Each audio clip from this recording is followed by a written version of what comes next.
जिला रेवाड़ी के शहीद जम्मन सिंह राजकीय माध्यमिक विद्यालय खालेटा के प्रांगण में अटल सम्मान व निःशुल्क पाठ्य सामग्री वितरण समारोह किया गया, जिसमें मुख्य अतिथि के रूप में पहुंचे पूर्व प्रदेश महामंत्री भाजपा वीर कुमार बाबू जी। यहां पहुंचने पर उनका गणमान्य व्यक्तियों द्वारा बुक्का भेंटकर स्वागत किया गया। वह प्रवेश द्वार पर हिंदू धर्म के परंपरागत बालिकाओं द्वारा उनको तिलक करके वह यहाँ उपस्थित सभी समाज सेवी को तिलक करके बड़े आदर और मान सम्मान के साथ स्कूल के प्रांगण में पहुंचा गया। सबसे पहले मां सरस्वती के सामने दीप प्रज्वलित किया गया। जितने भी गणमान्य व्यक्ति यहाँ उपस्थित थे उन सभी को पट्टा पहनाकर उनका जोरदार स्वागत किया गया। कार्यक्रम को आगे बढ़ाते हुए बालिकाओं ने मुख्य अतिथि व विशिष्ट अतिथि सभी गणमान्य व्यक्तियों का स्वागत गीत के साथ स्वागत किया। वह हरियाणवी कल्चर के अनुसार सांस्कृतिक कार्यक्रम भी किया गया। तालियों के गड़गड़ाहट से पूरा स्कूल प्रांगण गूंज उठा। सांस्कृतिक कार्यक्रम समापन होने के बाद सभी बच्चों को मेडल व पाठ्य सामग्री वितरण की गई। मुख्य अतिथि वीर कुमार बाबूजी ने सभी को संबोधित करते हुए मार्गदर्शन किया। आखिर में मास्टर जय भगवान खालेटा व स्कूल स्टाफ की तरफ से सभी को ट्रॉफी भेंट करके सभी का सम्मान किया गया और मास्टर जय भगवान ने आखिर में सभी का तहे दिल से धन्यवाद करते हुए भारत माता के जयकारों के साथ कार्यक्रम का समापन किया गया।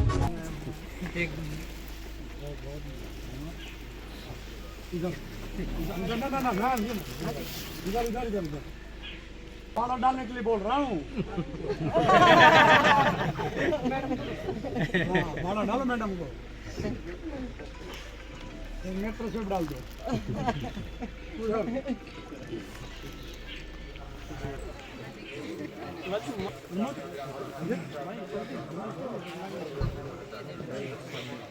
एक दर डाल बैठ।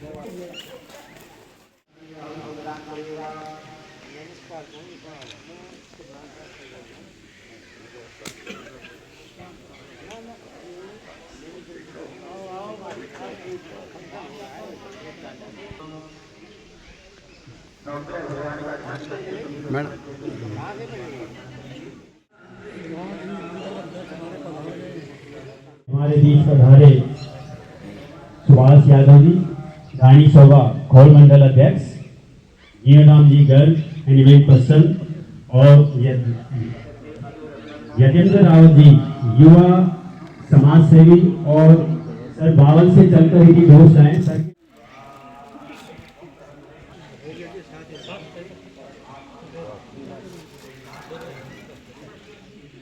वीर कुमार बाबू जी का स्वागत करें।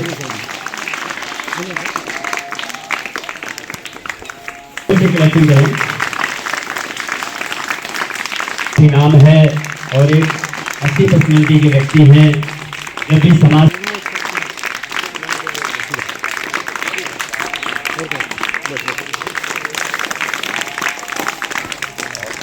जीवनराम गर्ग जी एनिमेट पर्सन और राजवीर जी खेड़ा अजीश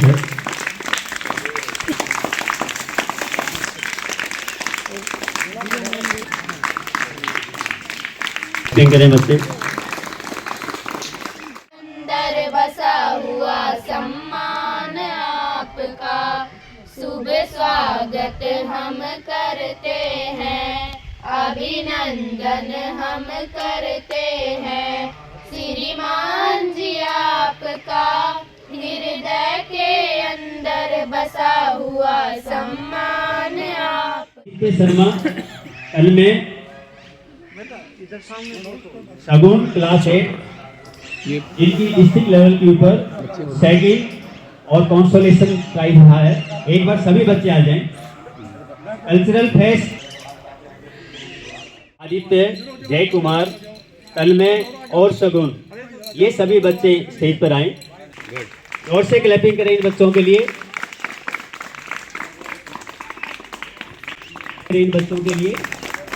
क्योंकि डिस्ट्रिक्ट लेवल पर और फिर उसके बाद डिस्ट्रिक्ट लेवल पर जाते हैं। और कई बार तो ऐसी विधाएं आती है तो 6 to 12 कंपटीशन होता है।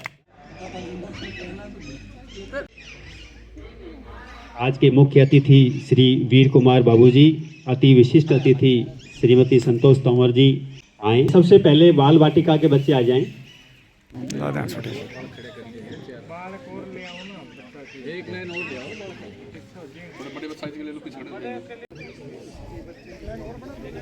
सभी मिलकर बोलेंगे भारत माता की। अरे प्यारे बच्चों, बहुत समय हो गया और आप शायद बोर भी हो गए होंगे। बहुत ही सम्मानित रेस्पेक्टेड सर, जो कि बहुत ही कर्मठ, ईमानदार और समाज के प्रति समर्पित और एक बहुत ही कर्मठ कार्यकर्ता, पूर्व प्रदेश महामंत्री श्री वीर कुमार बाबूजी, और साथ में आए हुए इस खंड के सभी सरपंच, मैं नाम लेना चाहूँगी। पीठ से आए हुए हैं दिनेश जी, बहुत ही एक अच्छे सामाजिक कार्यकर्ता हैं, समाज के प्रति बहुत ही समर्पित रहते हैं। सर का नेचर, अभी मैं गेट पर ही मिली थी, बहुत अच्छा नेचर है सर का। सबके लिए सबको साथ लेकर चलते हैं। सरपंच मनोज कुमार नठेड़ा से, ससोबा से श्री सुभाष जी, और इस क्षेत्र के बहुत ही कर्मठ कार्यकर्ता जीवन राम गर्ग, जो कि रात को कहे तो रात को भी समाज के लिए समर्पित रहते हैं और अब भी अपना बिजी। आज के इस कार्यक्रम में हमारे सम्माननीय पूर्व प्रधानमंत्री श्रीमान अटल बिहारी वाजपेयी जी के शताब्दी वर्ष के एक दिन पूर्व जयंती के अवसर पर ही जय भगवान जी ने कार्यक्रम किया है। इस कार्यक्रम में मेरे साथ खंड शिक्षा अधिकारी कार्यक्रम की अध्यक्षता कर रहे पूर्व सरपंच और वर्तमान सरपंच के पति श्री सत्यरूप जी। वैसे अच्छा नहीं किया जय भगवान जी, सरपंच के होते हुए आपने प्रतिनिधि को बिठाया, ये मेरे कुछ गले नहीं उतरी बात। एक तरफ तो हम बेटी पढ़ाओ बेटी बचाओ की बात करते हैं और दूसरी तरफ सरपंच होते हुए आप उनको नहीं लाए, और जबकि हमारे खंड शिक्षा अधिकारी महिला होते हुए यहाँ उपस्थित है। जो मैंने महसूस हुआ मैंने आपको बोला है। देखिए, हमारा प्रयास होना चाहिए कि जब सरकार ने महिलाओं को प्रतिनिधित्व दिया है, चाहे वो खेल के क्षेत्र में हो, शिक्षा के क्षेत्र में हो, सांस्कृतिक कार्यक्रम के क्षेत्र में हो, या गांव के जनप्रतिनिधि के क्षेत्र में हो, जब सरकार ने प्रतिनिधित्व दिया है इतने प्रतिशत रिजर्व, इतने प्रतिशत रिजर्व, तो हमें उनका सहर्ष थोड़ी करड़ी छाती करके मान लेना चाहिए। ये सत्यरूप जी, अभी जीवन राम जी ने बहुत सारी बातें आपको बताई हैं, मुझे तो नहीं पता वो मेरी तारीफ कर रहे थे या क्या बोल रहे थे, बोलो कड़क और बड़ा कर, पता नहीं क्या क्या कह रहे थे। मेरे अच्छे मित्र हैं, भाजपा के बहुत ही पुराने हमारे समर्पित कार्यकर्ता हैं, और हमारे जिनके कर कमलों द्वारा आज ये पुस्तकें वितरित की बच्चों को, और उनकी हस्तलिखित पुस्तक जिनका हमने सबने विमोचन भी किया है, सबके राम, बहुत अच्छी बात है। वैसे तो राम सबके हैं ही, लेकिन उन्होंने उनको एक पुस्तक में संकलित किया है, उन पर लिखा है अलग अलग प्रकार की कविताएं, जैसे मुझे बता रहे थे। उन कविताओं का संकलन करके एक ये पुस्तक बनाई है, और मैं बधाई देता हूँ हमारे जय भगवान जी को, जो राष्ट्रीय अवार्डी भी हैं, और सौभाग्य की बात उनके पिताश्री भी यहाँ हैं। मैं उनको भी हृदय से बधाई देता हूँ।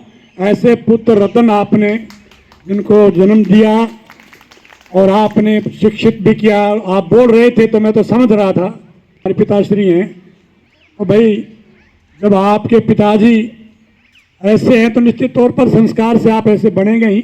अच्छी बात है कि वास्तव में अपनी नौकरी करते हुए, यानी जो इनके जुम्मे वास्तव में जो काम एक शिक्षक का है वो करते हुए सामाजिक काम करना, ये इनकी सोच बहुत ही काबिल तारीफ है, प्रशंसनीय है कि बच्चों को सामग्री वितरित करते हैं, पाठ्यक्रम वितरित करते हैं, उनकी हौसला अफजाई करते हैं, ये बहुत अच्छी बात है। और जय भगवान जी खुद राष्ट्रीय अवार्डी भी हैं ये, और अब तो अंतर्राष्ट्रीय अवार्डी हो गए, क्योंकि जैसे इनके पिताजी बता भी रहे थे श्रीलंका से भी इनको अवार्ड मिला, राष्ट्रपति अवार्ड मिला। हमारे क्षेत्र में बहुत कम ऐसे चुनिंदा हैं जो अपने नौकरी करते हुए और सामाजिक काम भी करते हैं। तो जय भगवान जी ने एक कार्यक्रम का आयोजन किया है, मैं उनको बधाई देता हूं, और हम सब इस काम में जुटे लगे ताकि बहुत ही अच्छा एक प्रकार से सामाजिक जो कार्य है उसमें बाकियों को प्रोत्साहन मिले। अभी बच्चों ने बहुत ही सुंदर कार्यक्रम प्रस्तुत किया, ये बच्चे भी बधाई के पात्र हैं, और इनके जो स्टाफ मेंबर हैं, मैं इनसे एक बात कहना चाहता हूं, ये आपका जो भवन है ये बहुत विशाल भवन है, बड़ा भवन है। तो बच्चे जैसे आपका भवन सुंदर है, बच्चे सुंदर हैं, अच्छे हैं, लेकिन ये वास्तव में जितना बड़ा भवन है, जितना बड़ा गांव है, उतने बच्चे नहीं हैं। तो हम सब प्रयास करें। देखो, एक तो वैसे नरेंद्र जी में से नाराज हो जाएंगे, हमारा एक फैशन होगा प्राइवेट स्कूल में भेजने का। भाई मैं आपका विरोधी नहीं हूँ नरेंद्र जी, प्राइवेट स्कूल में भेजिए, कोई दिक्कत नहीं है, लेकिन सरकारी स्कूल में इतनी सुविधाएं ये सरकार इतनी सुविधाएं दे रहे हैं कि हमारा आप कल्पना नहीं कर सकते। पूर्ववर्ती सरकारों से कहीं ज़्यादा, चाहे उनकी बैठने की व्यवस्था हो, चाहे उनके मिड डे मील की व्यवस्था हो, चाहे पाठ्य पुस्तक देने की व्यवस्था हो, स्कॉलरशिप की व्यवस्था हो, यानी हर प्रकार से। और विशेषकर जो हमारे छोटे बच्चे हैं, सामाजिक दृष्टि से जो गरीब घरों के बच्चे हैं, उनको विशेष महत्व देते हैं। और मैं मुख्याध्यापक, हमारे हेडमास्टर साहब मुख्याध्यापक ओम प्रकाश जी बैठे हैं, और गांव के सरपंच और सरपंच प्रतिनिधि और बाकी सब बैठे हैं। मैं आपसे अनुरोध करूंगा कि थोड़ी इसमें आप संख्या बढ़ाइए, और जो बच्चे किसी वजह से नहीं आ रहे उन बच्चों को भी जरूर स्कूल में लाना चाहिए। बच्चे संस्कारित हो, शिक्षा के साथ साथ ये बहुत जरूरी है। बच्चे अभी जैसे 2-3 बच्चों ने सांस्कृतिक कार्यक्रम किए, कल्चरल प्रोग्राम दिए, बहुत अच्छी बात है। उन्होंने मैसेज भी दिया बेटियों के बारे में, यानी एक सांस्कृतिक कार्यक्रम के माध्यम से एक संदेश दिया कि बच्चियों को पढ़ाइए, बच्चियों को आगे बढ़ाइए।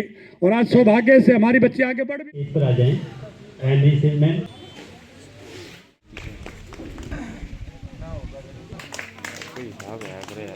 सभी बच्चे जोर से क्लैपिंग करें।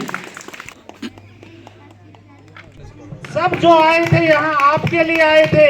आप कुछ अच्छा सीखो, अच्छा करो, शिक्षा के जगत में, खेल के जगत में अच्छे संस्कारी बनो।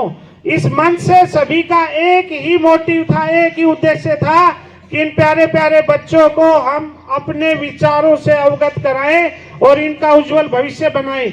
मैं भी कभी आपकी तरह 92-3 में इसी स्कूल में पढ़ता था सर। एक मुन्नी मैम होती थी, वो हमें पढ़ाती थी प्राइमरी विंग में, बहुत मारती थी। तो प्यारे बच्चों, आप बताओ सच में पढ़ाई करोगे या नहीं करोगे?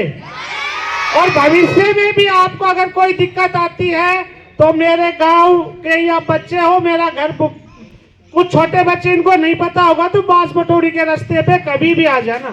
मैं हूं या नहीं हूं, आपका काम जरूर हो जाएगा। ठीक है, हर बच्चे को समय पे स्कूल आना है, अच्छे से पढ़ाई करनी है। आप सभी का यहाँ पहुंचने पर हार्दिक अभिनंदन, धन्यवाद। भारत माता की। ये मैं पहले तो जय भगवान जी को हृदय से बधाई देता हूँ कि इन्होंने अटल बिहारी वाजपेयी जी के शताब्दी वर्ष पर आज जयंती के अवसर पर एक ऐसा आयोजन किया है जिसको हम अपनी दृष्टि से एक बहुत महत्वपूर्ण कार्य मानते हैं। बच्चों को पाठ्यक्रम सामग्री वितरित करना, जिस प्रकार से रक्तदान को महान दान मानते हैं, ऐसे ही शिक्षा के क्षेत्र में शिक्षा के काम करना इस प्रकार का, तो मैं समझता हूँ ये शिक्षा का दान महादान है। और बच्चे जो हमारे संसाधन जिनके पास कम है, उन बच्चों को आर्थिक मदद देना, जो पाठ्यक्रम की सामग्री है वो उपलब्ध कराना, ताकि वो अपनी शिक्षा पूरी कर सकें, ये एक पुनीत कार्य है। मैं इनको, इनके पिताश्री माताश्री को हृदय से बधाई देता हूँ। सर, देखते हैं कुछ स्कूलों के अंदर बच्चे की जो संख्या है बहुत कम होती है और कुछ स्कूलों में ज़्यादा होती है, इसके बारे में आप क्या कहेंगे? निश्चित तौर पर ये कम से कम यहाँ तो मुझे ऐसा लगा कि जितनी संख्या होनी चाहिए थी उससे कहीं थोड़ी कम है। आजकल एक ट्रेंड हो गया है, स्टेटस सिंबल बन गया है कि जिनके बच्चे प्राइवेट स्कूल में पढ़ते हैं, एक स्टेटस सिंबल बन गया है। और वहाँ चाहे उनको केवल शिक्षा ही मिले, संस्कार नहीं मिले। आज आवश्यकता है शिक्षा के साथ साथ बच्चे को संस्कार मिले, शिक्षा के साथ साथ बच्चे का सर्वांगीण विकास हो, वैचारिक दृष्टि से, बौद्धिक दृष्टि से, शारीरिक दृष्टि से बच्चे का पूरी तरह विकास हो। और ये केवल सरकारी स्कूलों में ही संभव है, क्योंकि जिस प्रकार से इस सरकार ने शिक्षा क्षेत्र में, यानी हमारी जो नई शिक्षा नीति आ रही है, उसको मैं समझता हूँ हरियाणा पहला पूरे देश में राज्य है जो नई शिक्षा नीति लागू की है। और हम सब के सौभाग्य से हमारे नौजवान शिक्षा मंत्री हैं, पढ़े लिखे शिक्षा मंत्री हैं, संस्कारित शिक्षा मंत्री हैं, और वैचारिक दृष्टि से भी एक संघ के हमारे स्वयंसेवक हैं। तो सांस्कृतिक दृष्टि से भी, वैचारिक दृष्टि से भी और शिक्षा की दृष्टि से भी वो इस क्षेत्र को भली भांति जानते हैं। पूर्व प्रधानमंत्री अटल बिहारी वाजपेयी के पुण्यतिथि पर क्या कुछ कहना चाहेंगे आप? देखिए, अटल जी वास्तव में इस देश के लिए एक धरोहर थे, और मुझे तो सौभाग्य मिला उनके कार्यकाल में काम करने का। तो मेरा तो परम सौभाग्य है कि मैं उस समय प्रदेश का महामंत्री था। अटल जी जब प्रधानमंत्री थे तो मैं उनसे मिलने भी गया था।